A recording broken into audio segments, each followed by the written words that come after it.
You're listening to Leadership Powered by Common Sense with your host, Doug Thorpe. Here's Doug. Hello again, everyone. This is Doug Thorpe, and this is another episode of Leadership Powered by Common Sense. My guest today is going to help us in a realm of productivity and culture and human development, which kind of the big three on my list of significant purposes for being a better leader. And I'm looking forward to the talk. He's got a great background and a lot of meaningful work that he's certainly done. His name is Brent Kedzierski. I think I got that right. I was practicing and I'm having a brain cramp over that, Brent, but apologies, but hope we hit it close enough. That was great, Doug. It's Kedzierski, so very well done. I'm glad to be on your show. Yeah, so give us a quick flyover, Brent, of kind of your background, your career journey to get to where you are now, and then we'll dive into the details of how you're helping people today. Sure. It's funny. My entire life has been about workforce productivity, human behavior at work. I actually did a lot of industrial jobs throughout high school and university. Worked in my internship at a power plant, and I've always studied industrial organizational psych, people-centric behavior, those kind of things. Started my career in Washington, D.C. at the time for the largest behavioral psych team in the world. Did a lot of government projects with big initiatives, whether through federal agencies, military systems, and everything was always about human performance. How do you get pilots to perform better? How do you get border patrol agents to perform better? How do you get general counsel lawyers to perform better? All those kinds of things. Worked my way to Shell, where I spent a quarter century there, ended up as their head of learning strategy and innovation. And then I just left recently a few years ago to come and work with Hexagon to help them kind of put human centricity into their connected worker ecosystem model. Fascinating. So clearly you've got probably some frameworks and ideas that you rely upon, but when we were in the green room, you were talking a little bit about the main shift from technology to more human-centric leadership focus, I guess is the word. I don't know, my word, not yours. Talk to us about that. Yeah, so if you look at our industrial revolution, we've had four, and now we're entering the fifth one. We started, with the mechanical era where, we started to use water and steam to do the work that humans and horses once did. Then we moved to the electrical era where, light illuminated the night so we could have 24-hour working shifts. We could plug things in. And then we had the third era, which was the computer era. And then we had this fourth era, which Industry 4 is really about this cyber physical connectivity. And there's, 9 pillars, things like blockchain, Internet of Things, sensors, drones, all these kinds of technologies that help to connect work, okay, or to make work kind of digitally visible. But that framed this whole concept of digital transformation, and we've been doing that since 2011. But after over a decade, it's been so tech-centric, trying to get people to adopt and embrace technology, which hasn't always worked.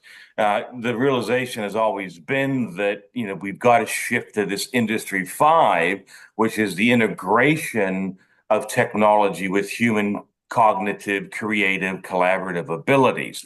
And this is the era that we're coming into now, is where technology doesn't just make human productivity more efficient or safer, but it makes it, it augments human performance.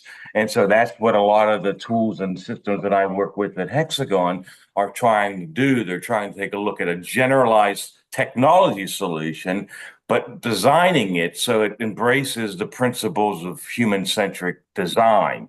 And it embraces the human condition in terms of, the fact that we know humans are fallible. That's the bad news. Good news is they're adaptable. They're social. They want to see social proofing. They want to see where they fit in the world. And most importantly, and we're seeing this with the Gen Zers today, they want purpose. So we found that out, unfortunately, through the mental health at work, that we're in a crisis. There's a prevalence of mental health conditions. These risk factors are increasing: the long hours, the job demands, the low job control, and they're producing a higher rate of mental wellness issues. And we're seeing that by the big four, addiction, alcohol, drug abuse, sedentary lifestyle, because people get home and they're just whacked out. So that leads to obesity, leads to cardiovascular disease, et cetera, et cetera. So that also produces a huge economic burden on the workplace in terms of the absenteeism and turnover and disengagement, and even up to the things like workplace related suicides. And there's certain industries that are like plagued with this bit. So anyways, that kind of got me even more interested in advocating for this shift in how we look at work. And if you look at work, and we can get into a lot of deeper details of this, but we're not creating and designing work that's human-centric. And more we need that because the younger generations want it. So anyway, I'll pause there, but before, I'll talk to you about this model that I've been working on and developing. It's called the flow state compass, which is basically takes a look at two dimensions in work. It looks at work density and work intensity, and how do we bridge these gaps we have by, integrating human centricity into all these areas. I love it. One thing that does come to mind of late, I had picked up on a thread of discussion that was happening over on LinkedIn a couple of weeks ago, as someone posted an article, a study that had been done, that some of the younger generations, Gen Z in particular, and even some early indicators from Gen Alpha now that's out there, they hear the word performance and automatically turn off and unplug and shut down. Your generation and mine, we were performance oriented, and that was kind of how we were wired. That was just a given. That was a natural outcome that was expected, and we worked and we drove that direction, and it became part of our vernacular. We had a whole era of performance improvement was one of the performance and process improvement was one of the big campaigns for, in the 90s, and we still have some of that today. Six Sigma is all about process improvement, continuous growth, continuous development, refinement.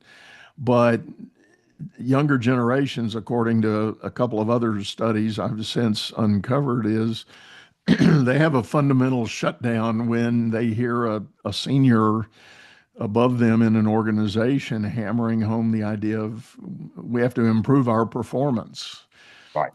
They just and that's what this model does. It takes a look at the history of industry, where we had programs like TQM, Total Quality Management, Lean, Six Sigma, productivity improvement, business process reengineering. These are all efficiency-centric models, and they are really one-dimensional. They're looking at how do you get more productivity out of the process and the person within the process. Now, in a lot of the research I do, and I love statistics, and I'm also, a historian when I'm not doing this kind of work. But you and I grew up with fables. We grew up with John Henry, who had the the sledgehammer, and he was, battling the technology of the steam drill. We had, Paul Bunyan, who had the big axe, and he was battling the technology of the, chainsaws. And, you had all these other ones, whether it's, Joe Magarac, which most people don't know, but he was the fabled steel worker from Pittsburgh. He never slept. He was 10 feet tall, and he just could, be productive. And we were conditioned to say working harder and sweating and being in chaos means you're really busy, and that's the employee we want. And to bring this home, I had a senior VP that I used to work with, and he would go around the office to see who was sitting at their desk. And if you weren't at your desk, he didn't think you were working. Well, I was never at my desk because I was trying to build synergies and be out and, in the world. So, this is some of the problems that we've had, and they're basically mental models that have been reinforced through media and storytelling and all those things. And what I'll say about this is the old model of efficiency used to look at, like the 6 boxes. Do you have the right performance expectations, and then the right tools, data, information, and then are people incented and motivated to work? And then do they have the right skills and knowledge and blah, blah, all these things. We've got to amplify and elevate this now, because if you look at work today, I call it the 30 to 50% issues. Worker preparedness and readiness can deliver like a 30% improvement. Worker autonomy and engagement can deliver like a 30% improvement. And work design, flow, process, efficiency that's more human-centered can deliver up a 50% gain. So that's where this model that I've been working on, comes in. And honestly, we've seen so much of this, is there a 4-day work week? Is there a 4-hour work day? Well, if you take all the overlapping effects and redundant bad data and searching for information and bottlenecks and poor decision making and unnecessary meetings and unproductive meetings, all the junk that's in work, you really could get down to like a 6-hour, 4-hour workday and maybe a 3-day work week, because you just as much as productive. I firmly believe that's what society will be heading towards in the future. These shorter work weeks. Fascinating work. Wow. So let's talk about the kind of the core meaning when we talk about human-centric. And I've had several guests on this show where we've gotten into that realm and talked about it a little bit, but in context of your work, what exactly, and I'll use a couple of my clients' verbiage, what the hell is human-centric? Right. Well, it's in the simplest form, it's designing systems, processes, technology with human being at the center of, what's being designed. Okay. And in these principles, there's about 12 to 15 principles, depending on what kind of model you look at. And they're simple things. You can break them down in like 3 areas. There's essential drivers of human centricity. It will drive 80% of any impact in terms of adoption, acceptance of new technologies and work systems. And there's simple things like, perceived usefulness of the solution. Do they think it's going to enhance their life a little bit, their experience? And remember, we've got this terrible, what's called an experience debt gap at work, meaning that the expectations a worker has about what their day should feel, be, look like, and what it actually is in total contrast. So people go home very frustrated. This is why we have 80+% people disengaged at work. This is why we have all the productivity leakage, because we're still dancing in the old mental model. And so I'll just go through these drivers real quick. Then you have like the ease of use. So are we giving someone a new digital transformation journey that's, they're intuitive, they reduce the resistance? Do people see an advantage in doing this over their old former way of doing it? And is it compatible with how they work and what they're already doing? And then you have the other 20% of impact in human-centered design, which is about engagement enhancers. So you involve them in the creation of the solution, or do you just flop it in their lap? Did you give them enough training and support to embrace and adopt and accept the solution? And the last thing is really only about 5%. You can't be more, but it's what we call adoption catalyst. So this is the whole thing about, the big words, 5, 10 years ago were proof of concepts and pilots. Did you let them build confidence in a solution by trying it out? Did you give them social proofing by observably showing them through success stories, visible results of the benefit? So this is why we've got disengagement. This is why digital transformation efforts fail at a 80+% rate, because we're just plunking solutions that the IT department or the operations department or HR thought were going to be useful because some vendors sold them on the idea.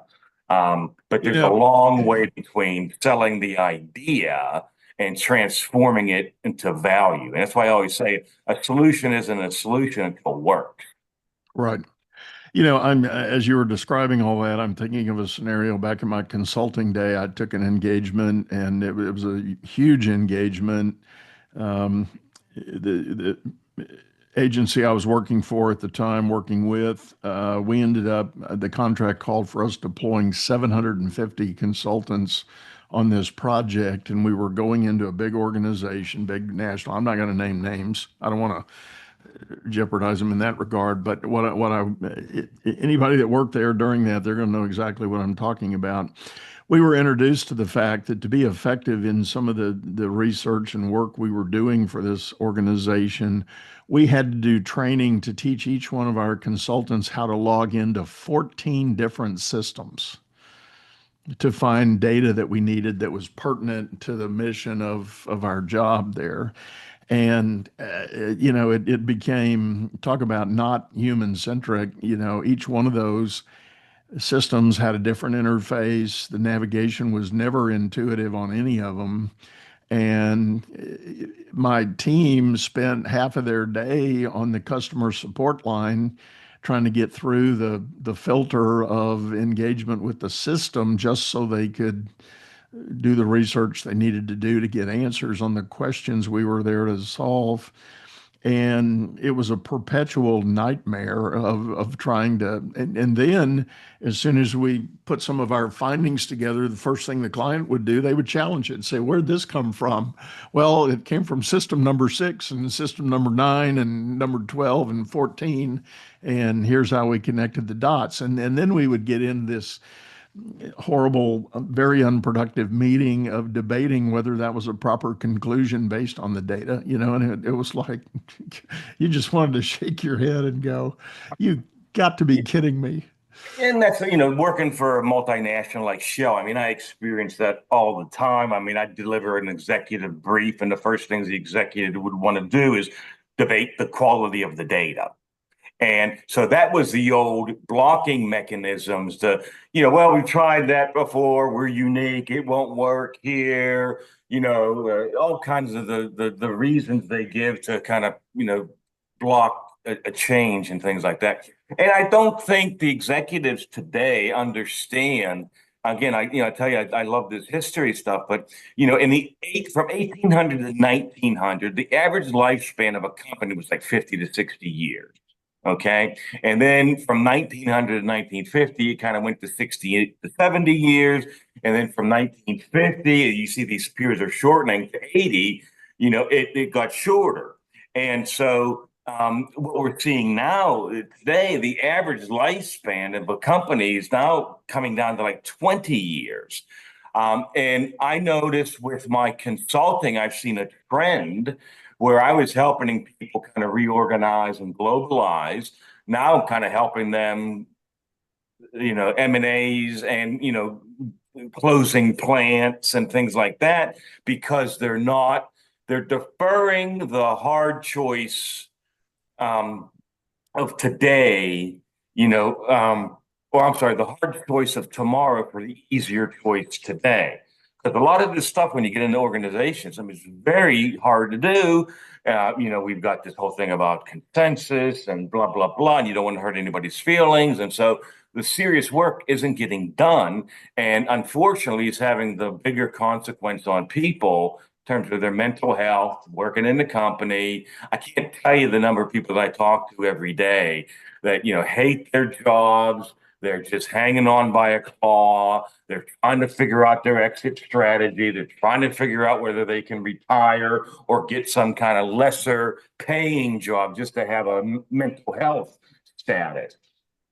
Well, talk to us about, from the perspective of some of the younger folks in the workforce. And, I've heard it spoken about a lot. We're at a historic high of the number of generations that are still participating at work, and it's continuing to grow and compress. And by compress, I mean we get more and more of them. So we're starting to get in, my generation, fewer and fewer are willing to go unless they're absolutely forced out. They partly because, at least from my perspective, people of my generation just enjoy working. That's what we were wired to do, and that's what, we were programmed to believe in, and it is part of our DNA just to show up and go to work.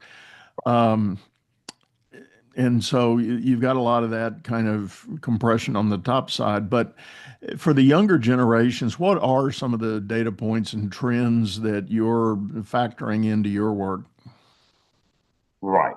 So, you've got all these statistics, like there are tons of statistics out, like, employees who feel supported by their managers are 50% more likely to stay with the company.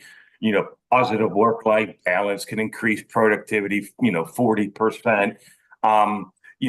Employees that feel that they've got a supportive work environment and management team are 70% more engaged in their work, or 70% more likely to be engaged. You've got a ton of statistics. And this is what drives me crazy is the data is out there. I was looking at a study by Gartner that was done, I don't know, last year, and it showed the disconnect between perception of leadership and employees at work. So they looked at all the variables, like, do you have clear performance expectations?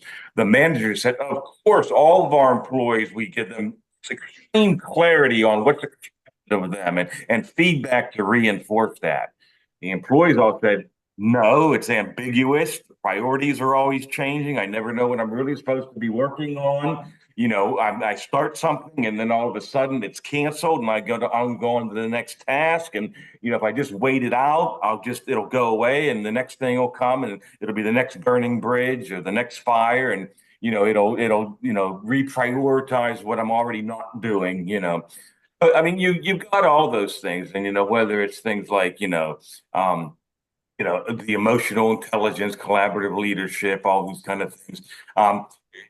We're talking it. Just like when we said, in the 90s, the millennials are coming, or in the 80s, the millennials are coming. What did work really do to address what these millennials were supposed to be like? I don't want to see industry do the same thing for these Gen Zers that are in the workplace, because I think you're already seeing that they're making a clear and bold statement that they want to not work to live, but they want work to be an integration and balance and an enhancer of their life. So, my grandparents, your grandparents, I mean, life was what work was what you suffered through, the dull, dirty, dangerous, drudgery job that you could hopefully get out and then live for 10 years after you retired and then drop dead. These Gen Zers, that's not even in their mindset. They're not going to tolerate that. I mean, they'll go to different kinds of work, and they want social, rewarding work. You see, my son and kids of his generation, they buy the beer with the social cause. They buy the shoes with the social cause. They, buy the T-shirt with the social cause. So purpose and the realization that life is finite and you're going to die, I think they've really captured and embraced that. So they figure they've only got so many years on this, blue marble, and they want to get a heck of a lot out of it. So, I mean, that's the kind of stuff that we're seeing with them now. So it's a clear and present shift. And I think the companies, again, they're still not embracing the research that's been in front of their noses for years. We've had these, from the 1950s, we've had these work performance models, and we've never integrated them and embedded them as mainstream ways to operate and work. Instead, we've embraced the TQMs, the Lean Six Sigma. We've embraced all those kind of things. So, and that really leads me to this model that I want to talk about. How do we improve the anatomy of work? Which again, 60% of a person's week is spent on work about work. It's not spent on doing and executing their key task. It's spent on talking about doing or redoing or reprioritizing their key task. Now, if it was me, and it is me, and it is you, that would be very frustrating to say, why am I in this unproductive, unnecessary meeting? Why am I have to read this or do this? It has nothing to do with my work dimension. Yeah. So anyways, before I start to kind of go in and explain this flow state compass, any thoughts from you? No, I would like to go ahead and get into it for the sake of time here. Let's talk about that. The two key elements that you alluded to earlier. Say again what your two dimensions were that you were looking at. And so it's a compass that has 4 points, but it's comprised of 2 dimensions. So if you put in a quadrant box, you can see how it works. But today's cyber-physical technologies have flooded the world with digital tools and information. Workers are feeling still overloaded, disengaged, and underutilized, even though these were supposed to be the panacea of work. We were going to transform work to be, paperless and digital and all these things. All those models that you talked about, Lean, Six Sigma, TQM, they were focused on the system, not the people. So this flow state compass is really a human-centered framework that prioritizes cognitive performance, emotional engagement, and the purposeful design of the human at work. And it comes on 2 dimensions. So it's basically about the x-axis is work density, meaning is the work well structured and ordered, is task clarity, and does it allow people to have flow in terms of removing friction? You talked about the data, can you trust the data? Can you find the data? Can you sort through the data? It's about that. And it's about the y-axis, which is the intensity of work. So this is the more intrinsic element. It's about, are we giving the right kind of cognitive load and emotional engagement that a person's attention demands? So together, these things will do peak human performance within a system. Okay, so the system's great, but you want the human to be at peak in terms of their flow, which, we talk about flow is that ability to kind of get in groove with what you're doing and not be interrupted. And, and I do this when I write a lot of times. I might start writing at 7 o'clock, night or something. And next thing I know, I look at my watch and it's 12 o'clock at night. And I said, where'd the time go? That's the kind of jobs people would love to have. But that's one quadrant, this flow, high density, high intensity. Then you get, a quadrant. That's really high intensity. You kind of, you're in tune with what you're doing, but it's so doggone hard to do it because of the chaotic structure. And then the next quadrant is boredom. You get really high structure. Everything's, well laid out and the structure is really good, but the work itself has very low engagement. So people get disengaged. And then you have the worst of them all, which is drift. And this is where you have very low work structure and very low intensity. So people don't really care about what they're doing. And the environment that they're doing it within is toxic. So that creates confusion, detachment, and that's really where the mental health issues come in. And why this is also important is because Industry 5 is different from Industry 4, in that, Industry 4 was about digital transformation and cyber physical connectivity and the Internet of Things and all those things that connect technology. Industry 5 isn't just about automation, it's about human augmentation. So how can you make humans more engaged and purpose in the jobs? How can you reduce the friction? How can you enhance their capacity to leverage data, so that, they're doing the tip of the sword with data and not the junk work with data? How do you increase their collaboration? You augment it, but how do you widen it? Because we're no longer in siloed hierarchical org structures, we're in matrix. So that requires more interactions, more collaboration to be effective in this new society. So it's all about, the Industry 5 is really about, the data overload, solve that. The human AI interaction, where technology isn't feared by humans, it's actually welcomed, which we still don't welcome technology. And, this whole idea of constant digital transformation, constant re-engineering, constant reorganization, it has to become more transparent and fluid within systems. So this whole compass thing is really help leaders look at a system and design, smarter, more humane work systems that align with, I'd say, how people really function best. And that's really what it's about. It's about bringing clarity and a balance between that and autonomy, reducing the cognitive noise that people have to face today and the aggravation of work, bad anatomy and friction, and, support the person real time and not only performing, but learning, and in the social aspect and in the growth aspect, that, we're not just, making them employable, we're making them more what I call this whole person competence that goes beyond skills and knowledge. We're actually enhancing their motivation, their traits, their self-awareness, their self-image, their social role at work. And really, it's like the Egyptians, if we could harness all parts of a person, just not their skill and knowledge, I think we'd really be doing a service to the people and to the organizations that they work in. Yeah.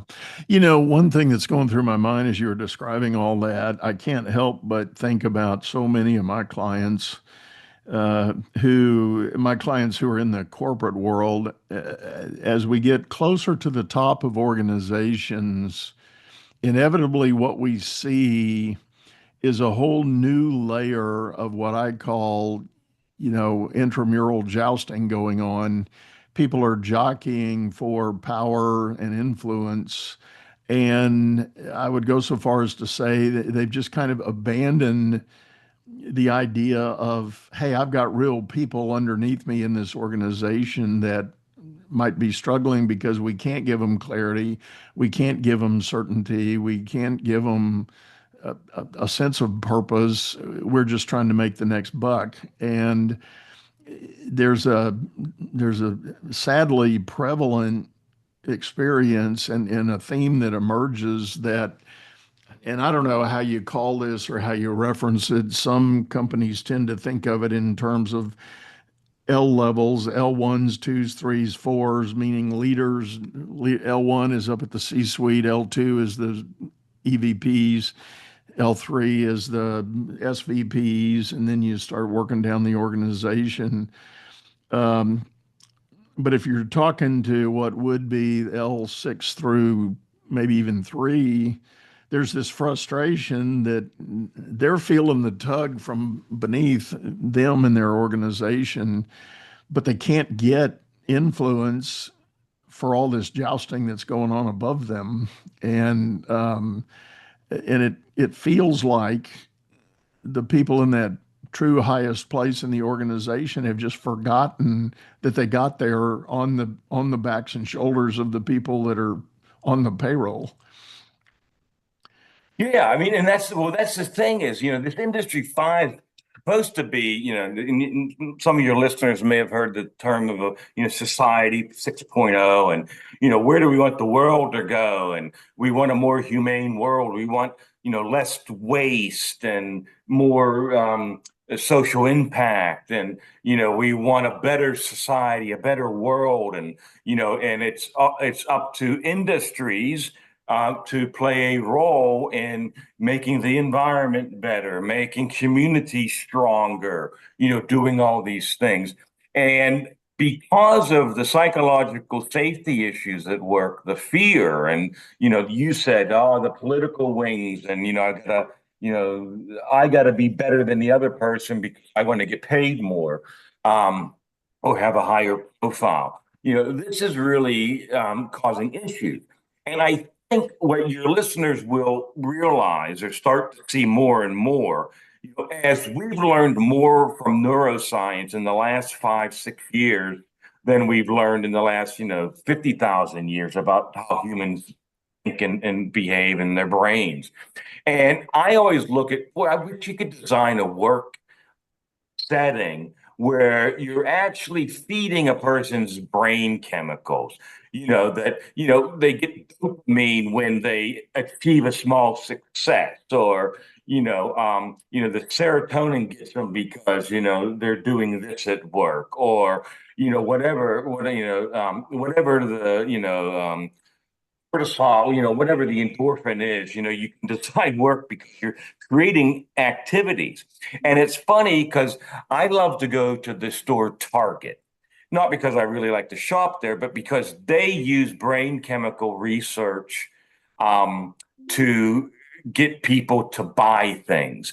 And if you go to Target, there's you can watch it on YouTube as well. There's a whole bunch of secrets they do to boost people's dopamine and drive their dopamine, because people love to go to Target, not so much because they want to buy stuff, because it makes them feel good when they're there. They think they're getting a deal, and they think they're, beating the system, and all of these things that are really just psychological tactics that TJ Maxx uses to induce dopamine and induce sales and induce what the human experience is when somebody walks into that store. Yeah, fascinating. Well, Brent, we're about up on time for today. Tell folks the best way to get a hold of you if they're interested in knowing more about your work. They can go right to the Hexagon website. I've got a lot of the webinars and blogs and things like that out there, so they can take a look at more of my thinking in these areas, or just contact me through LinkedIn. And, I love to get the request and build the network and learn a little bit more about, who your listeners are and what are their key challenges and thoughts as well. Great. Well, we will sure do that. We'll share that LinkedIn link and the Hexagon link in our show notes, as always, folks. But one last time, Brent, thank you for sharing this. I hope it's prompted some thinking, at least for some leaders out there, on what they might be able to do for their organization. So appreciate it. Doug. Well, folks, we are going to kind of bring this to a wrap. I do want to remind you, we've got a video version of this show over on YouTube, channel by the same name, Leadership Powered by Common Sense. Hop over there, check out the archives. Let me know if you've got an idea or a topic that we haven't covered yet, and give me that suggestion. We'll see what we can do. But I think that's about it for now. I'm going to sign off, say goodbye, go out there and make it a great day. You've been listening to Leadership Powered by Common Sense, hosted by Doug Thorpe. If you would like to know more about the coaching and advisory services he provides, visit dougthorpe.com.